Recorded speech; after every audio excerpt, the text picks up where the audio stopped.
Look how juicy these babies are. Turkey meatballs don't have to be dry.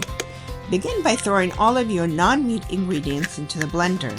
Start with 3 eggs, 1 large onion quartered, 3 garlic cloves, and a big bunch of parsley. It's about an egg and a third onion and 1 garlic per pound of meat. Add a tablespoon of tomato paste and a tablespoon of ketchup. You can skip ketchup if you're not a fan of it. Let the blender run until even consistency. It will look like a green soupy mixture. Pour the mixture into a large mixing bowl and add a cup of finely grated Parmesan cheese or Pecorino Romano cheese. Then add your turkey meat. I like to use 93% lean turkey meat.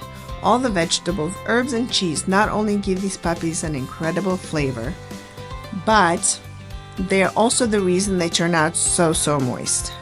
Gluten-free, filler-free, juicy turkey meatballs are packed with good protein, containing all of your essential amino acids.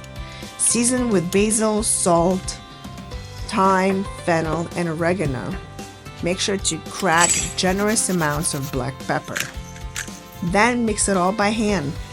Fold in the meat from the edge of the bowl into the center until everything is nicely incorporated. But don't overmix it. Overmixing the meat will cause it to be hard and dense.